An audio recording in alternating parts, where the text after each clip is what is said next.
In no particular order, here are a few of my Jewish heroes. Yitzhak Rabin, Harvey Milk, Ruth Bader Ginsburg, Elie Wiesel, Emma Lazarus, Theodore Herzl, Mark Chagall, Mike D., Sue Bird, Jerry Seinfeld, Daniel Pearl, Nora Ephron, Hannah Senesh, Mandy Patinkin, Groucho Marx, Hank Greenberg, Julius Lester, Mel Brooks, Sarah Silverman, Tony Kushner, Golda Meir, Louis Brandeis, Yehuda Amichai, Red Holtzman, and Bella Abzug. Who would be on your list? Quiet, okay. You'll tell me afterwards. My favorite biblical figures are Ruth and Joseph, and I also love Maimonides, Mordechai Kaplan, and Ahad Am. Add to them Yehuda Hanassi, Martin Buber, Stephen Wise, Debbie Friedman, and of course, Sandy Koufax. And before he became a sandwich on Passover or a center for college Jews, now in its 100th year, a sermon for a future Shabbat, I promise, I also love Rabbi Hillel the Elder, often just called Hillel, kind of like Beyonce, who I admire but isn't Jewish. While we don't know much about his personal life, Hillel remains a revered figure in Jewish history, a renowned scholar and spiritual leader who lived during the time of the Second Temple in Jerusalem, around the 1st century BCE. He is perhaps the most famous sage of the Talmud. His teachings and ethical principles have had a profound and lasting impact on Judaism, shaping the way generations of Jews have approached their faith and moral values. Hillel is best known for his compassionate and inclusive approach to Judaism, also often emphasizing the importance of kindness, empathy, and ethical behavior. Rabbi Joseph Telushkin, in his biography of Hillel, says that not only was Hillel arguably Judaism's greatest rabbinic sage, he was also its most fearlessly inclusive. Telushkin writes, "Though a formal biography is impossible, I believe it is still possible to construct a very clear impression of a man whose message speaks more urgently to Jews and Judaism today than any other Jewish figure in the last 2,000 years." You might know a little bit about Hillel as well. Maybe the Talmudic story about the person who wanted to convert to Judaism. There was an incident involving a Gentile who came before Shammai and said to him, "Convert me to Judaism on condition that you teach me the entire Torah while I stand on one foot." Shammai pushed the man away with the building rod he was holding. Undeterred, the man then came before Hillel with the same request. Hillel said to him, "That which is hateful to you, do not do to your neighbor. This is the entire Torah. All the rest is commentary. Now go and study." You might know another of Hillel's teachings, one that I've been thinking about a lot during these days of awe. It highlights a tension about individual versus communal responsibility. It's from the section of our Mishnah called Pirkei Avot, the ethics of our ancestors. Im ein ani li mili, ukshe ani le'atzmi ma'ani, ve'im lo akshav ematai. Rabbi Hillel used to say, "If I am not for myself, who will be for me? And if I am only for myself, what am I? And if not now, when?" Part 1. If I am not for myself, who will be for me? We must rely on ourselves. If there's one thing I've learned from flight attendants, it is that you put the oxygen mask on yourself first. Personal care and self-preservation matters. You cannot love others unless you also love yourself. Hillel's teaching doesn't mean we have to do everything for ourselves all the time. It's not a call for insularity. Being for ourselves means knowing and utilizing the mechanisms and the pathways to ask for and to get support. This is especially true if things have been difficult. It's impossible to get over illness or loss entirely by yourself. But at the end of the day, caring for oneself matters. According to Telushkin, in a world that generally assigned little value to hygiene, Hillel enjoyed bathing, an activity that the rabbis regarded as somewhat luxurious and therefore forbidden, for example, to mourners. Hillel, however, clearly regarded taking care of himself as both necessary and enjoyable. Go to the gym, take a vacation, get a manicure, meditate, visit a therapist, lock your phone in a drawer, skip work for family. As a community, we are required to devote ourselves to our own people. We must worry about the Jewish future by supporting the physical, intellectual, and spiritual needs of Am Yisrael. Who will take care of our synagogues, our day schools, our Holocaust survivors if we don't? Who will support Israel if we don't? I'm always taken with the words of Cynthia Osick. If we blow into the narrow end of the shofar, we will be heard far, she says. But if we choose to be mankind rather than Jewish and blow into the wider part, we will not be heard at all. As we approach the 5th anniversary of the Tree of Life shooting in Pittsburgh, anti-Semitism remains a threat in this country and around the world. We felt it acutely in this sanctuary just last Shabbat. As a community, we've created defense organizations for just this reason. We've built relationships with law enforcement. We hire security guards. Too often in our history, we've been forced to contend with hate and bigotry. Today, we will protect our own. We must be for ourselves, staying true to who we are, not wavering. When our people are under attack, or when our people are struggling, or when our people are hurting, it is our obligation to open our hearts and hands and our pockets to them in love and support. If I am not for myself, who will be for me? Part 2. If I am only for myself, what am I? But if we focus only on ourselves, we become insular, we become narcissists, unaware of others, unaware of the world around us, unaware of the pressures of others, unaware of the troubles of our community. Nobody likes being with a person who only talks or thinks about themselves. If we are only for ourselves, we become miserable people to be around.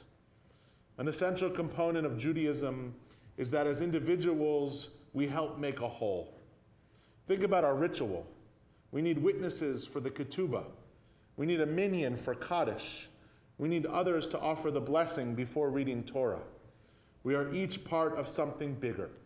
You can't be a Jew by yourself. The Hebrew word for synagogue is Beit Knesset. In English, Beit Knesset is better translated as a house of gathering. I love that Judaism's most sacred space and most cherished moments are rooted in this idea of gathering. The idea of sacred gathering hits at the core of what being a rabbi means to me. The vibrancy of a Jewish community hinges on individuals coming together. Only in partnership can we develop a dynamic home of gathering, learning, and prayer.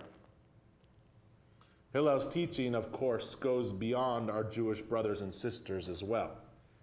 We are also for our neighbors, be they individuals or local institutions, churches, mosques, or nonprofits. Just as we deplore anti-Semitism, we know the fight against homophobia and racism and Islamophobia is also our struggle. And by the way, we want this to be reciprocal, don't we? We want the nations of the world to care just a little bit about us, about our plight, our fate. We don't want them to stand idly by or look away when our lives are in danger. One way we combat all these forms of hate is simply by knowing others. But it's not just hatred.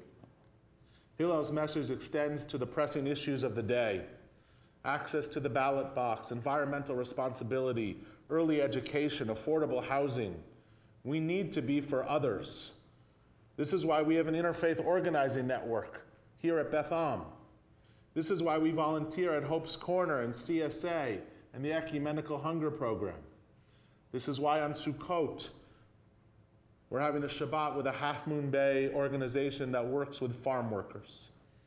I love the Talmudic teaching that a synagogue must be built with windows, not to let the light in, though that's a wonderful byproduct, but to ensure that we look out at the world around us so we don't become insular, walled off from the needs of our community.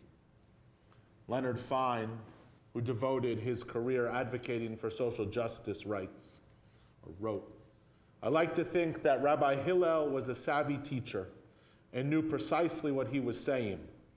He knew that in a heterogeneous society, nothing can be achieved without working together and with others. Whether it's at our own homes or here at Beth Am, we cannot hide behind the gates and fences of our own neighborhoods. We don't want to build walls that keep others out. Our own successes and affluence doesn't exist independently from what happens in other parts of a community. A child in Portola Valley deserves the same resources as a child in East Palo Alto." As Rabbi Zoe Klein of Temple Isaiah in Los Angeles says, "When we allow people to be faceless, anonymous, storyless, we allow ourselves to be heartless." It was that same Hillel who taught, "What is hateful to you, do not do to your fellow person. If I am only for myself, what am I?" Part 3, if not now, when? The third section is the genius of Hillel's statement. It takes an intellectual exercise. Who are we for? And asks us to get to work. Some obligations cannot be deferred. Each moment of delay adds to our burdens. Have something you need to set right within yourself? If not now, when? Have a person you need to reach out to? If not now, when? Want to make a better world? If not now, when? No idea can substitute for experiences. We are a people of doing. Don't get me wrong. I know it's hard to participate. Inertia and atrophy are hard to overcome. With our busy lives, there is always something that gets in the way. We don't have time to go to counseling. I'd love to volunteer, it's just that the slots don't fit in my schedule. My job is demanding. Someone else will do it. We also all know the stories of well-intentioned, civic-minded individuals, school board members, city councils, block association captains, Little League umpires treated poorly. My heart breaks when people who have committed themselves to the work of the community are maligned instead of lauded. Yet despite it all, each of us has a role in building the world we want to live in. We must seek to overcome the barriers that stand between us and a recognition of our inner selves, appreciation of those around us, participation in the working of society and healing the world. The repercussions of delay, for someone else to do it, or a more convenient time to participate, could be disastrous. If not now, when? A final note about Hillel. Hillel lived in an extraordinary difficult time. He lived under cruel Roman oppression and during times of deep division in the Jewish world. Soon after his death would be the destruction of the temple and the expulsion of the Jews from Jerusalem. This has been a tough year for Jews too. Unprecedented division in the land of Israel, terrifying rise of anti-Semitism nationally, and discord and discontent here at Beth Am. Our, and I mean all of us here today, our willingness to embrace Hillel's teaching will be crucial in how we move forward as a synagogue. As Telushkin writes, What shines through the teaching of Hillel and his disciples is a fundamental optimism about human nature and the capacity of Torah to affect people positively. If Torah has something to teach the world, its message shouldn't be restricted. If I am not for myself, who will be for me? If I am only for myself, what am I? And if not now, when? I know there are hurt feelings and deep divisions at Beth Am this morning. I know that for many, this sacred place has been a source of pain and unease. I know for some, even showing up here for the high holidays was an act of courage, and I don't take that lightly. I've tried very hard this past year, and really my entire 12 years at Beth Am, to be a rabbi to all. I want us to move forward as a bold and generous community. I realize there is no immediate panacea to community divisions, but I do believe we need everyone to be part of creating and recreating the community we love. If not now, when? Rosh Hashanah is our time to start anew. Our book is wide open, and we get to edit it. Can we live with the tensions in Hillel's brilliant paradox? If I am not for myself, who will be for me? True to ourselves, reflective, self-nurturing, unwavering, optimistic. If I am only for myself, what am I? True to others, generous, responsible, forgiving, open, understanding. This holy community needs our heroism. Hillel's values give us a roadmap of how to survive and flourish as an individual, as a synagogue, as a nation, and as a world. If not now, when?